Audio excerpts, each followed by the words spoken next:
Erev Tov. We're up to Perek Chaf in Mesillas, and this is a very unique Perek. In the Mesillas from the beginning of the Sefer, so he said he's going to explain everything according to a system. That first is the Biur Hamidah, and then Chalkei Hamidah, Kinyanei Hamidah, and Mafsidei Hamidah. More or less, he went through this pattern the whole time. Sometimes he divided it into 4 prokim, sometimes he combined it.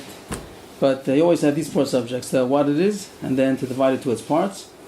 And the third way was how to acquire it. The third subject, how to acquire it. And the 4th subject was what to watch out, because there are mafsidim. There's things that are contra or detrimental, and you have to know how to watch out for those things. So that's how we went through the whole sefer. In this subject of Chasidus, which he also has those 4 subjects, but he adds on a unique Perek, this Perek Chaf, that has a new title, Mishkala Chasidus, which literally means how to weigh Chasidus or how to balance Chasidus, which is unique in the whole Sefer. So even though you know what it is and what its parts are, as soon as afterwards he's going to tell us in the next Perek how to acquire it and also how to watch out for its mafsidim, but he has cause to put in a new Perek. He inserts a new Perek over here about something about weighing Chasidus. So he himself is going to explain why it's necessary. What does it mean to weigh Chasidus? Most people, when they talk about this term, Mishkala Chasidus, they talk about if you have a choice of doing one of 2 Chasiduyot, which one, how to choose, which one to choose. But that's not the subject at all. That isn't the subject. Mishkala Chasidus is something much more basic. So, just to give a small preview of what he's going to talk about, is that sometimes when a person is trying to be a Chassid, as we said at length already, Chasidus means something beyond the letter of the law. So he's climbing up on the ladder. Now he's in danger that he might make a mistake that's going to become a terrible avera. And he didn't have this not that he's not going to be a Chasidus. It's not a question of weighing something if it's a Chasidus or not, or which Chasidus to do. But now he comes to a nisayon that he wouldn't have had on a lower rung. When he's climbing the ladder with the lower rungs, he had no nisayon of slipping because of this kind of a mistake. But now that he got so high, Now he's in danger of making a fatal mistake, and it could be fatal. It could be really a terrible avera, as we'll see some examples that he says. But he wasn't in danger of making this mistake if it would have been on a lower level. And it seems that it's not just because he's so high he's going to fall. Like on a ladder, the higher you go, the more dangerous it is. You might fall. The danger is, but it's going to. By nature of the mistake, it's going to actually be an avera, and it could be a very bad avera that he wouldn't have had. He wouldn't have made such a mistake if he would have been on a lower level and not been doing things beyond the letter of the law. In general, when a person is doing the law, so he's on a set track. It's already has been carved out for him. But now that he's doing things beyond the letter of the law, he has danger where he might think that something is a great Chasidus and really it's a terrible avera. That's a preview of the Perek. So if you see it inside, Perek 20 of Mesillas. That which we must explain now is how to weigh this Chasidus. This is a very basic, very, very basic principle. This is the difficult aspect of Chasidus. The term he's paraphrasing from Avodah Kasher Shebamikdash. Like there's different things to do in the base of Mikdash. So there's something called Avodah Kasher. He calls this Malacha Kasher Shebechasidus. This is the difficult art in Chasidus. Kidakuso Rav, because it's very subtle. There's a big entrance for the Yetzer Hara. The Yetzer Hara could get in over here, that he wasn't able to get in till now. So he has a very great danger. Because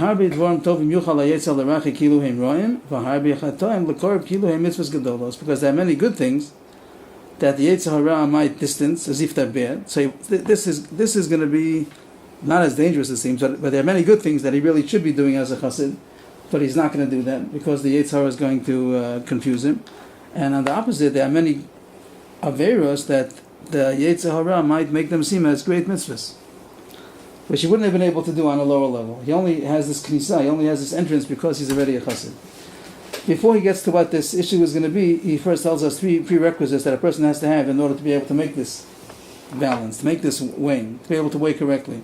I gave away the the issue means, really, he said, he did say in these few lines that you could get confused what's an aver, what's a mitzvah. But he says before you come to weigh it, he says that there are three prerequisites in order to make the Mishkan. In order to be able to make this decision, how to calculate this, it's necessary to have three how does he call it? Three things. Shlosha devorim. The first one, Sheyiyah libo yashar shabal vavos, shelo tiyeh piniyaso elo lasos anachas ruach lapanav yizborach v'lazula zeklal. He has to have the straightest of hearts. Very, very, very big demand. He has to have the straightest yashar shabal vavos, the most upright heart. That he should have no other focus besides making nachas ruach before Hashem. We said that the shorish of Chasidus, he said back in Perek Yitches, that the shorish of Chasidus is that a person is doing, his goal is to make Hashem pleasure. He's not just doing what he's commanded, but he wants to give Hashem pleasure. So that has to be his sole goal. That has to be the only thing that he's interested in, that he wants to give Hashem nachas ruach and nothing else. It's mashma if he has anything else in mind for his goals, it's going to ruin, he won't be able to make this calculation. Even if he means to make the calculation, he's not going to be able to do it well if he has other goals. He has to be pure mind, pure heart, that he only wants to give nachas ruach. Second thing, v'shiyah ma'ayin al masav iyan gadol. He has to be very conscious of what he's doing. He has to study his actions very, very, very precisely. And he should be trying, he should be exerting himself to rectify all of his actions with this goal. This is the goal. The goal, I said a second ago, to do nachas ruach. He should be studying his actions to be able to guide them for this goal. And the third thing, after all that, he has to throw his burden on Hashem, which means he has to trust Hashem that he should help him. We'll see a chiddush in this last thing called bitachon. And another pasuk, lo yimna tov l'holchem b'samim. If he has trust in Hashem, he places his trust in Hashem that Hashem should help him in this decision, this balance, this way. Then it'll be said about him, fortunate is the man who puts his strength in you. That's the lashon of bitachon. He puts his strength in you. You are his strength. He puts his strength in you. And another pasuk, it says there in the same Perek that Hashem is not going to hold back good to those who go with Him in perfection. Holchem b'tamim. He sees in this pasuk also, the going b'tamim means that they put their trust in Hashem. That's their tmimus. That they, it's a chiddush maybe that he sees in this pasuk bitachon. Maybe it's only because it's the same Perek that it says earlier, Asher the most labach. Then it says about such a person, Hashem is not going to hold back from him the good. Maybe. It could be that it's not necessary. After I think some of the Mepharshim on the Mesillas they say that he's referring back to the pasuk before, and on the person, Asher the most labach. What's going to happen? That Hashem is not going to hold back the good. Somebody goes with mimut, whatever he does. You don't have to be a chosita to do something very special. I mean, Kodesh Baruch Hu will come with you. But his point over here is to say about this subject. That could be that tmimus would help a person, that bitachon will help a person at any stage. But he says bitachon here is essential. If he doesn't have bitachon at this stage, he's going to fall into a great avera. It's true. It isn't only saying that bitachon is only necessary over here. Bitachon is always. But he's saying that bitachon is a necessary ingredient in order to make this decision. I was talking more about the tmimus. About the tmimus, is that what? That tmimus means bitachon. So these are the three conditions, three prerequisites in order to make this decision, and he's going to chazer over them again. We don't have to sum it up because he himself is going to sum it up. If one of these three conditions are lacking, he's not going to reach the perfection of making the decision of Chasidus. And it's very probable he's going to stumble and fall, and that means he's going to be an avera. If he's not going to have these three prerequisites, he's not going to be able to make the cheshbon. Tahainu, now he goes over again. If one of the three things are missing, if his intention is not pure, selected, means the intention he said before, that his piniyah, his focus is just to make a nachas ruach Hashem. If he has something mixed in, he doesn't have only a pure motivation, pure goal just to do nachas ruach for Hashem. Or number two, if he's lax in making this investigation, he's not doing his utmost in his iyun of how to study his actions, that it should be aligned with this goal. Or the third thing, if after all that he doesn't depend his trust in his maker, he doesn't put his trust in Hashem, it's difficult not to fall. It means it's probable that he's going to fall. And now he comes achaz it over again. Achim shlasham yishmar karoi. If he's going to observe these three conditions, which are tmimas hamachshava, iyun ubitachon. That's how he summarizes the three. The first one, tmimas hamachshava, means he has only one goal, and iyun, that he's studying what he's doing, and the third one is that he puts his trust in Hashem. Then he could be assured that'll make the proper decision. Then he will go in security, and nothing bad is going to happen to him.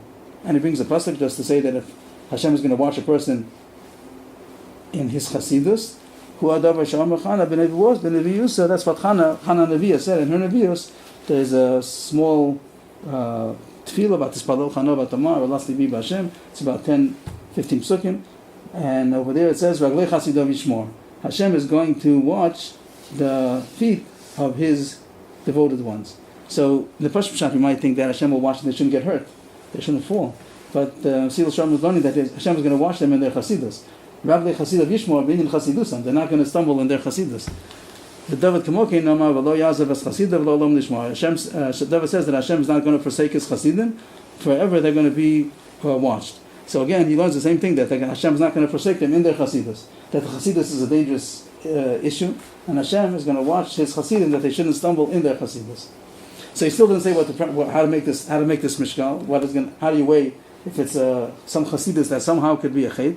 He didn't explain what the danger is. He just said that's the danger. Or the opposite, it might be something really good, but he's scared of it, and he doesn't realize that it's really a great thing. He's confused by the Yetzirah to think that it's a bad thing. Just to point a few issues that on what he said already before we go on to explain what he's going to explain what the mishkal is. We had a long time ago that this issue about the ulterior motive. That was back in Nikias, a long time ago. Before we got to Chasidus, there was issue of Nikias. He had Zehirus, Rezus, and Nikias. Nikias was that a person justifies himself. Zehirus was that a person is careful what he's doing. He learns how to think before he acts, and always to be conscious of what he's doing. Rezus was the alacrity, that he does it right away, doesn't procrastinate. And then Nikias was a chiddush, that even if he's observing what he's doing, but he might justify himself. The person who's not a Zahir, he's going as if he's in a park, and he has his hands behind his back and looking at this blue sky. Everything's beautiful. He doesn't realize that there's danger all over the place. That's a person who's not a Zahir. The person that's already a Zahir, so then he knows he has to watch where he's going. But he's still not a Naki, means that he might be looking where he's going, and he sees something that might seem questionable, but he justifies it, and he goes ahead, and he falls into the pit, into the trap. So that was the chiddush of Nikios. And over there he said that the danger of Nikios is because why does a person justify himself? Because he has Nikios. He has some kind of a ta'ava, some kind of a personal gain that he might gain from the Avera, and therefore he justifies himself. So here also he's talking about, when he says that a person has to be a Yashar Shel Vavos, he shouldn't have any other Pniyah, any ulterior motive. Also, it sounds like there's going to be some kind of a Negiah. But over there, the difference between the two is over there, the Negiah is going to be some kind of Ta'ava. He has some kind of a physical or sensual sensation, something that he might gain from. What is that? Inclination, because of a Yetzer Hara. Because he has some Yetzer Hara, that's what's pulling him. There's some question, let's make a simple mashal, he has something if he should eat it or not, is it kosher? So the person who's not a Zohar doesn't even look if the ingredients. And the person who's a Zohar but not a Naki, so he might look at the ingredients and he sees something questionable and he'll justify it. And why is he justifying it? Because he smells it, tastes good, and he knows that it's good, and he has some questions, so he'll justify it. So the mistake, the confusion over there is based on the negius of his ta'ava, of his base sensual pleasures. But over here, it's because of his desire to do a mitzvah. It's a whole different kind of negius. It's a negius because he's interested in doing mitzvahs. He wants to be a chassid. So his mistake is not going to be because of a ta'ava. He's way past that already. But he wants to do a big mitzvah. But if his intention is not at 100% to do what Hashem wants, and these three things that he's saying, he's going to make a mistake because he wants to do a mitzvah. That's the difference between the negios of Nikios and over here this issue about the Mishkal HaChasidus. There's a nice pshat that I saw in the art scroll. There's a New English translation from art scroll. So, and the pasuk Lo Yimna Tov L'Holchem B'Tamim, so they just referred to the Perek Aleph where it talks about that the tov he's referring to is kirvas Hashem. V'ani kirvas Elokim li tov. It's a very nice. I thought it was a very nice thought. They said it on their own. They didn't quote any forward that says that, but they said it on their own. That what's tov? Tov is kirvas Hashem. So like in that tov, l'holchem v'tomim, they wanted to say that that's what the Mechaber means over here. That's what the Ramchal means. That Hashem is not going to hold back the tov. It means that dveikus b'Hashem that he want to get. Which good is he talking about? So he's talking about the good of the goal of the whole sefer is to get a person to dveikus b'Hashem. So Hashem is not going to hold back that tov from the person that goes between us. The third thing that he says about bitachon is a huge chiddush in the issue of bitachon. It's not our subject now, but just to point out a chiddush in the issue of bitachon. When you talk about trust in Hashem, so you might say that the more that a person trusts doesn't necessarily make him make Hashem more trustworthy. It means a person has to trust, let's say, his mother. A person trusts his mother. And even though she's doing things that he doesn't understand, but he knows that it's his mother, so he knows that he can trust her. The fact that how much he trusts he has is only going to make how much he's going to be secure, but not that his mother is going to become more trustworthy because he trusts in her more. The Mesillas says an unbelievable thing over here. He says that if you don't have bitachon, you're going to stumble. If you have bitachon, you're not going to stumble. That means that there's a gain, and the more that a person trusts in Hashem, the more Hashem is going to help him, which is a chiddush. I'm not saying that it's not psukim. It might be psukim also, but there's an added issue in bitachon. Not only is it a peace of mind, a person who doesn't have bitachon, so he's going to be nervous. And he also might make decisions that are not good decisions because he's nervous, he's not trusting Hashem enough. He's thinking wrong. A person has bitachon, so he's thinking correctly. You might have understood that's what bitachon is. Think correctly. You have who to trust in. But there's an added chiddush over here that the more that you trust, the more Hashem is going to help you. We can take this point out, besides the subject he's talking about, the bitachon about making the right decision in Mishkal Chasidus, we can take it out in the subject of bitachon alone, which he doesn't talk about at length in the Mesillas Shalom. That's not one of his subjects. He does mention it here at two places, maybe this is one of them. Another place where he gets into the issue of bitachon, but it's not made into a subject on its own. But you do see. Is that every bitachon or only the bitachon of that the chassid over here? I would think every bitachon. I would think every bitachon. Once you see that it exists. So I would think every bitachon. You have to know when to have bitachon. That's another subject. On what are you allowed to have bitachon? If you have bitachon in everything, does it mean that I don't do any ishtadlos? There's other gedarim about bitachon that have to be explained. Maybe we'll have an opportunity one time.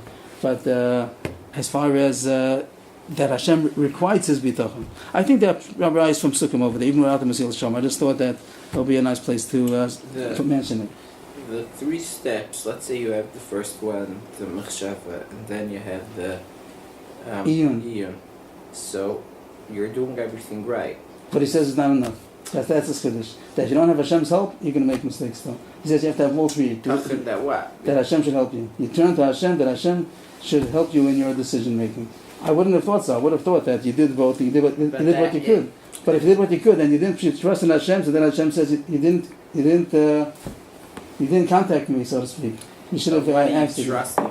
You're trusting that Hashem should help you in your decision making. That's a chiddush over here. That's I'm also trying to say this point. We always trust.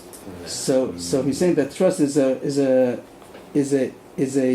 prerequisite for the atzlacha in this issue. You could say that in parnasa, I don't know if it's a prerequisite. A person is supposed to have bitachon in his parnasa issues also. But to say that if he doesn't have bitachon, he's not going to have parnasa, I don't know if it would be so definite. But here he says that if you don't have bitachon, if you don't have Hashem's help over here, so you're probably going to fall. It's a chiddush. I don't know where he gets it from. He must have a zohar or something. How does he know all these three things? On this thing of Mishkal Chasidus, you have to the first and second. Maybe we could also, after he says that it's so dangerous, and the line, this very fine line, and the Yetzirah has a knisa over here. But to say you must have bitachon, or else you're going to stumble. Use chiddush. So, but the bitachon is that since I did the first and second step, Hashem will make sure. But he has to have that bitachon. It's not enough just. It isn't that I just did the first two things, now I can rest assured. Now I have to put my trust in Hashem. I shouldn't be relying on my own. What I'm saying is the third thing is only possible because I did the first two complete. Right, but it doesn't mean that automatically you have the third. Why? If that's what bitachon is, so you need it. No, if bitachon is that the more bitachon you have, the more Hashem is going to help you. Yes. So it's obvious that you need it. It's not even a chiddush. It's not even a chiddush. But why is it that he's probably going to fall? Bitachon always, the more you have bitachon, the more Hashem is going to help. But it's such a dangerous thing, he says, that it's impossible to have aslacha without Hashem's help. So it's teaching us what bitachon is. So parnasa also, you say the same thing, that if a person doesn't have parnasa, bitachon and Hashem, but probably he's not going to make parnasa. I don't know if he would say such a statement. The more bitachon you have, the more Hashem will help you. There are more issues to parnasa than just making money.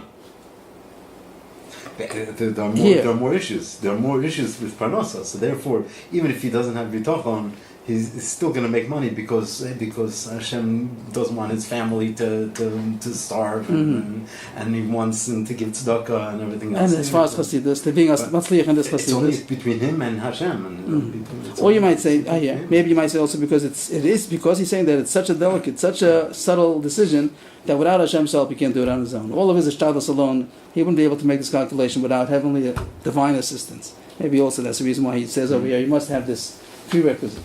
So that's his Akdam. He didn't tell us even how to do it, how to make this decision. He just said this. You must have these prerequisites before you go to the scale. Now he's going to tell us what to look for. So obviously this person is trying to do a Chasidus. He's trying to do something which is beyond the letter of the law. And as we learned in Perek that it's to be marchiv, it's to expand on the givens that he tries to learn from what Hashem told us, the mitzvahs, ladun das ha-mitzvah, to learn from Hashem's instructions what gives Hashem's pleasure. Now I'm going to do more than I'm asked for. And we have over there the Asiya and the Ofen Asiya, Abba Vayira, and the Kavanas Asiya. Probably the main mistake is going to be in what to do. I think that the three halakim that he said in Perek the what, the how, and the why, I think from his examples, I think that the mistake is going to be what to do, not the how. The how is Abba Vayira, you can't go too far over there, you can't get wrong over there, doing it with Abba and Yira. And as far as why, the Kavanas Asiya, also he's doing it for Hashem, and he's doing it for Tovas Ador, as we just finished learning over there. So probably the room for mistake is only going to be in what he's doing, what he's choosing to expand. He's doing more than the letter of the law. Well, that's because of the first thing, that he has pure intentions. Right, but now he's going to say that there could be a mistake. There's a room for mistake now. There's room for mistake, but he's going to decide that this thing is something that I should expand on. It'll give Hashem nachas ruach, and there's some mistake, and he's really going to do an avera. That's the issue. Because he chose what he chose. Right, but now where's the mistake? Now he's going to tell us what to look for. Now a person wants to look. I'm expanding on a mitzvah. I know that it's not obligation. I'm trying to expand. I'm trying to do better. I'm trying to ladun al das ha-mitzav. I figured out that Hashem likes a certain thing. Now I'm going to expand on it and do beyond the letter of the law. And now he says there's something to look for. He didn't tell us what to look for yet. That it really could be a terrible avera. So what is that? So now he's going to say, "V'inei mashet tzarich lahavin ki ein ladun divrei ha-chasidus al marvein ha-rishon." You can't judge Chasidus on his first appearance. There's something that seems like a great thing to do. Again, it's not an obligation. It's beyond the letter of the law, and it seems like it's a positive thing to do based on what Hashem's mitzvahs are. He's not going like the Chassidim Atipshin that make it the run Chasidus. He's doing it because he's learned the mitzvahs and knows what Hashem likes, and therefore he's going to expand on it. And there's still a big danger. You have to study and contemplate how far the consequences will reach. That you're going to do something, but there's going to be a consequence of what you do. That's the big danger over here. That even the thing that you did seems to be a good thing, but there are consequences. And you have to play ahead of the game. You have to see what's going to happen next. Maybe I once heard a mashal about playing chess. A person plays chess, and he only looks at one step that I'm doing right now, he's going to lose. You always, right now I did everything is, I'm safe. I made a good move. But he has to always think, if I'm going to do this, he's going to do that, and I'm going to do this. You have to always be a few steps ahead. The better chess player is the person who can think more steps ahead and see all the possibilities. So that's the big issue of Chasidus, the Mishkal of Chasidus, that he has to try to figure out what are going to be the consequences, the ramifications of what I'm going to do. The Chasidus alone right now I did at first appearance is only positive, only an expansion on a positive thing. But if that could have ramifications, I have to judge that also. And if the ramifications or the consequences might become negative, there might be a big avera that I'm doing. Sometimes the actual act seems good, it appears good, but because the consequences are evil, so he has to forfeit it, he has to not do it. Don't be a chassid in this case. And if he's going to do it, he's going to ignore the consequences, and he's going to do the chasidus, then he's a sinner and not a chassid. That's have to underline that. That not only didn't he do a chasidus, but he's a sinner. That he wouldn't have come to do the sin if he wouldn't be mischasid. If he wouldn't be looking for piety and for expanding the mitzvahs, he wouldn't have done this. Just because he wants to expand the mitzvahs, that's why he's doing it, and he doesn't realize now he's doing a big chait. He's going to bring two proofs. Two proofs from one from Tanakh and one from a Gemara, and then he's going to give a few of his own applications. The two proofs is one is about Gedalia ben Achikam. That's the first one. Second one is Kamsa bar Kamsa. Hinei Ma'aseh Gedalia ben Achikam Goli Leinenu. The story of Gedalia ben Achikam over there, it says after the Churban Bayis Rishon, after the destruction of the first temple. So the Bavlim, they allowed a remnant of Am Yisrael to remain in Eretz Yisrael, even though they killed and they exiled most of Am Yisrael, but there was a remnant still. Kormim and Yogvim, the poor social class, they left them to take care of fields, vineyards. The Gemara says Tchelis. And Gedalia ben Achikam was put in the position of governor. He was from the permission of the Babylonian government. And as we know the story, that there was somebody who was one of his generals. He had Yochanan ben Kareach and Yishmael ben Asanya, that they were of his men. And Yishmael ben Asanya, he turned traitor, and he was hired by the Ammonite king, Baalis, to assassinate Gedalia. And Yochanan ben Kareach found out about it, and he came and informed Gedalia. Gedalia didn't want to accept the slander, so to speak. He didn't even want to take a precaution to safeguard himself. And Yishmael ben Asanya was successful in assassinating him, and then the rest of Am Yisrael, whatever people were left, they had to disperse, and they went to Mitzrayim, and that was considered the extinguishing of the last flame that Am Yisrael still had in Eretz Yisrael. And he's going to say that was a mistake of Gedalia not to at least take precaution, and because of that, the whole Korban, the end of the destruction is attributed to the fault of Gedalia, even though he meant well. So he was trying to be mischasid, as he's going to say. He was trying to be. He knew that's a pious. He knew that's a pious thing to do, but he didn't want to even be choshesh. He didn't even want to suspect the possibility that maybe he should suspect Yishmael, and because of that, there was a destruction. So that's considered a chasidus, a misplaced chasidus. Ma'aseh Gedalia ben Achikam Golo Leinenu Shem B'nei Rov Chasiduso Shelo Lodon Es Yishmael L'Kav Chova O Shlo L'Kav Lashon Hora Amal Yochanan ben Kareach Sheker At Adov El Yishmael. We know the story of Gedalia, that because of his great piety, he didn't want to judge Yishmael unfavorably, or because he didn't want to accept slander. So he told Yochanan ben Kareach, one of his officers, that you're speaking falsehood about Yishmael. Yochanan ben Kareach is the one who informed him, and he said that you're speaking falsely. Well, my God, what did that cause? This chassid, what did this piety cause? He himself was killed because of this. As a result, and Am Yisrael was scattered. They were dispersed, whoever was left, and the remaining coal was extinguished. Nothing was left of Am Yisrael in Eretz Yisrael. And the pasuk attributes the death of the people that were killed to him. He's considered responsible for the people that got killed. Well, why didn't he want to believe what he was being told? Because he thought that it's a piety not to trust and not to suspect that somebody was saying bad about one of his men. But does this person have an exceptional reputation that he would not be reasonable to think this of? He was one of the generals. He was on the same level as Yochanan. It means both of them were generals in his army, so to speak, of his men. And until now he was loyal to him. We see things that he did well. Over there he helped on Israel. Why did he kill him? Because he was hired by the Ammonite king for money. It seems for money. So he was really a Russia the whole time, but this temptation in order to kill him, it had to be very bad that the temptation for money would cause him to turn traitor against his own people and kill them. So he seemed to be innocent and maybe even a righteous man, loyal, but after the information was coming in, he should have at least suspected. It means the truth is that it wouldn't be right that he should have taken it as a given. If he would have killed Yishmael, because that would have been also improper. Right? You can't know for sure. But he should have at least taken precaution. He should have had guards that should be there just in case he does try anything suspicious. And the Chazal attribute the murder of the other men, besides Gedalia himself, to Gedalia. Gedalia is responsible for the people that got killed. As it says in Chazal, all of the corpses of the people that Yishmael had killed, the Yad Gedalia. So if you take it literally, it means through Gedalia, as if Gedalia was also an accomplice And the Pasha, I mean, the real, we'd say, I don't know what to say, the literal meaning is the drash, the literal meaning, but the simple pshat, we'd say that it means through the issue of Gedalia, but not that Gedalia did it, but if you take it literally, it says through Gedalia, as if Gedalia was an accomplice Is this with the same Yishmael. Gedalia, the faster Gedalia? Right. I just saw one of the Mefarshim that that's a cute thing. I don't think it's really pshat, but a cute thing that some Gedalia comes out the day after Rosh Hashanah. So people are making a lot of resolutions for the new year. So they make a lot of Chasidus. They go fast. They try to be very pious during a certain Yeshivas. So he says that the lesson of Gedalia should teach that you should make sure that your resolutions don't go with the wrong kind of mishkal. You might be too pious and making mistakes because of that. It's cute. It's not really true, but it's a nice reminder, so to speak.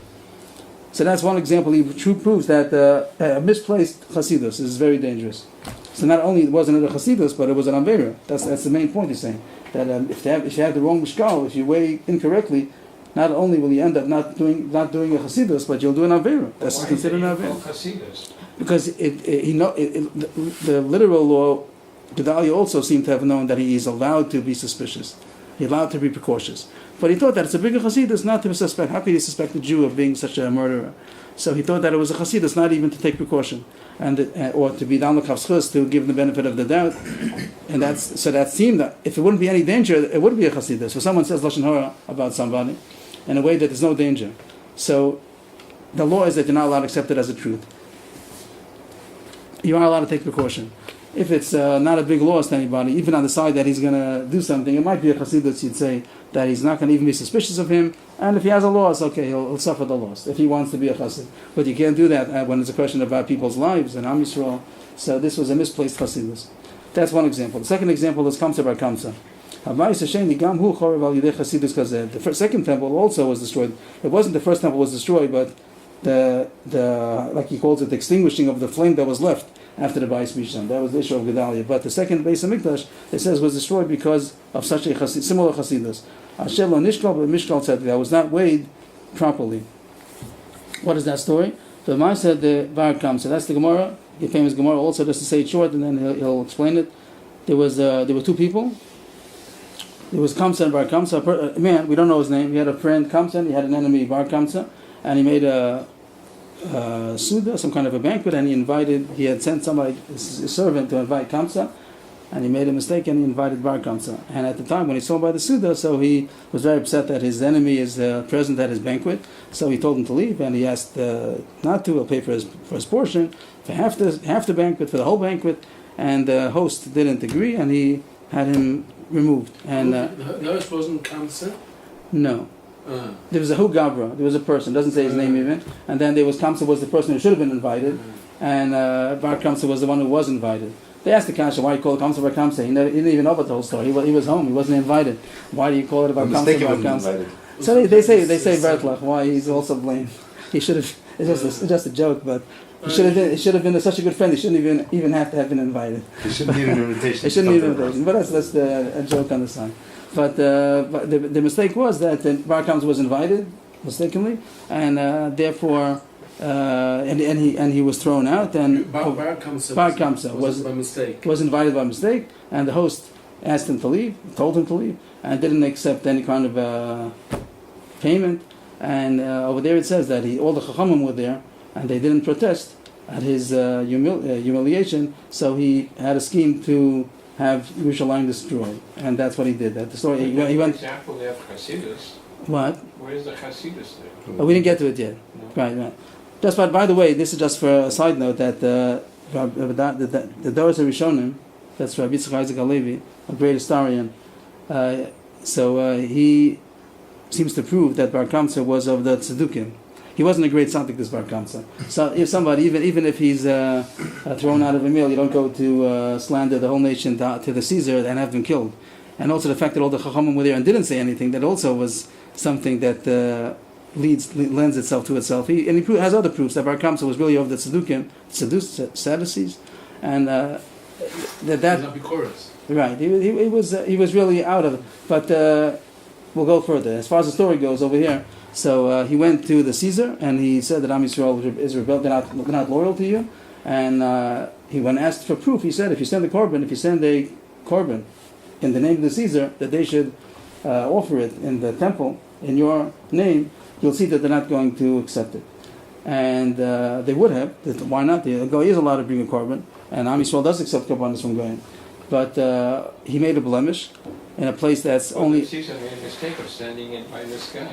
He didn't realize. Right. That would maybe he said he would if he would have been more careful. He should have been choshesh. Maybe he has some interest. But the blemish was what? He was a chassid. He wasn't a chassid. Yes, and also a blemish is something that he probably had his own men accompanying Bas Bar Kamsa, and they'll see what happens. They wasn't just going to trust his own word, but his men. Like the Gemara says, he made a blemish that in a way that the Goyim would not consider it a blemish. It was something very minute, the eyebrow, lip, that they wouldn't consider it a blemish. If they would have cut off the ear, so then they also would have said they want to bring a blemished animal. But it was something that in the eyes of the Goyim it wouldn't be considered a blemish, and halachically it was a blemish. So that was the question: what should they do? And the Gemara says that they had a tzad to be makrivit, to offer it on the mizbeach, even though it's a blemish, because of the danger. They knew that the Caesar was sending the korban. But there was somebody, his name was Rabbi Yitzchak ben Avkulas, and he said that the people will learn incorrectly that you're allowed to bring a balmum, you're allowed to bring a blemished animal. If they're going to see it as a blemish, people will, I guess news got out that it was a blemished animal. There was some kind of a diyun over there. And if they would have brought it as a korban, they would have said that you're allowed to bring a blemished animal. So the other choice was to kill. They knew what this Bar Kamsa was up to. They knew that the plan was he's going to go back and slander them. So they wanted to kill him. They thought they had maybe we'll kill him, and things will be quiet. So he won't be able to go back and complain to the Caesar. But again, Rabbi Yitzchak ben Avkulah says that people are going to think that they don't know what all this what the story behind the scene is. They're going to think that somebody that offers a blemished animal is chayiv misa, capital punishment. Also, not correct. So he hesitated. He didn't let the Chazal, the other Chachamim, to make the decision of what to do.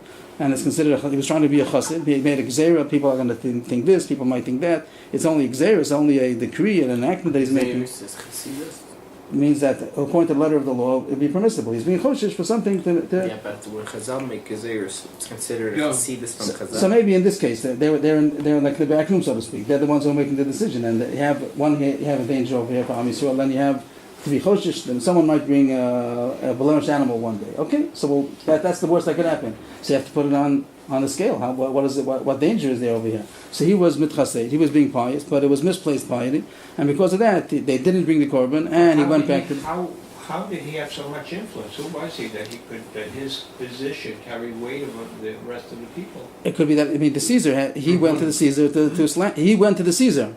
What I'm saying is that in the sages are discussing what to do, he is one voice. This Rabbi Zechariah. Rabbi Zechariah ben Akiva. Wrote the Rabbonim, or the Rabbonim that were there, right. saying how come... Right, so it seems that he was very great. Rabbi Zechariah ben Akiva must have been very, very great in the eyes of the other Chachamim, but the question still remains that they could outrule him. So I heard a pshat, I don't know if it's true, but they say the word, it says here, the humility of Rabbi Zechariah ben Akiva. So they say that the Chazal, I don't know if this is a true word again, but maybe, that when Chazal make a decision, so the vote is supposed to start from the least of them, in order that there shouldn't be any biased opinion when they're taking the vote. So usually the smallest one says his opinion, then they go up the ranks. But if the first one, the highest ranking, is going to say his opinion, then other people might be biased because of his opinion, they want to argue on him.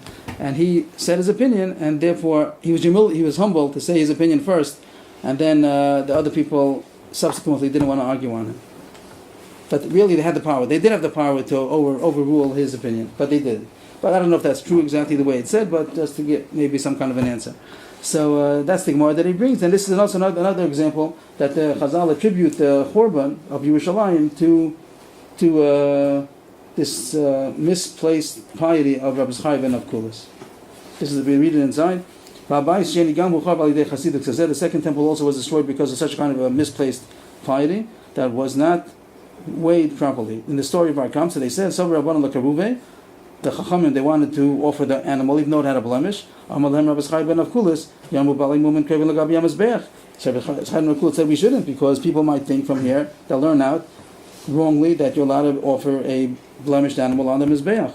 So several of them, they thought that they should kill him, that they shouldn't go and slander Am Yisrael to the Caesar. People might learn out that somebody that puts a mum, not that he offers the korban, but he just makes a mum, he made a blemish. in the animal, so he's chayiv misa. Yeah, he's a capital punishment for that. That mean in the meantime, this Russia Bar Kamsa, he went and slandered Am Yisrael, and the Kesar came and Echri Yerushalayim. And that's what the Gemara says on that. The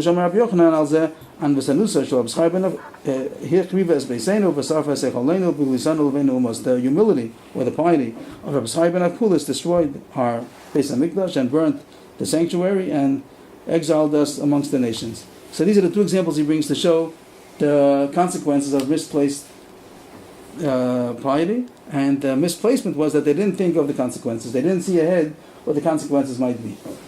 You see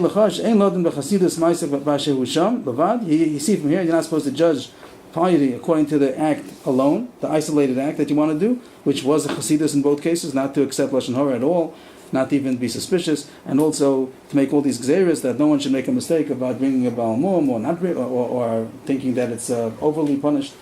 You have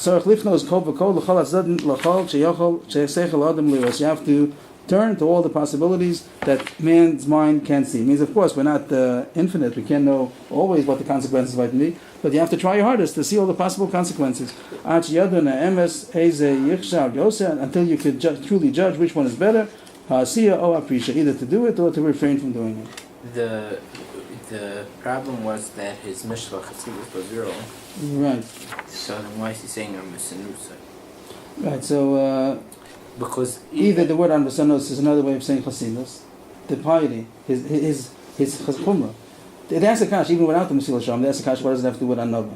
That's what I tried to. I said over this word, I say that it was Anova. To misplace humility. So I can't according to the pshat that I said it doesn't have to do with the Mishkal Chasidus. Right. So the pshat without that word is just to say that Anova is another way of saying Chasidus, and I don't know why. Later on, we're going to see Anova as a madriga later on. Chasidus, and then goes Anova, you're a Schet Kedush. Anova is the humility doesn't mean your piety, but maybe it's close enough that it could be a borrowed term.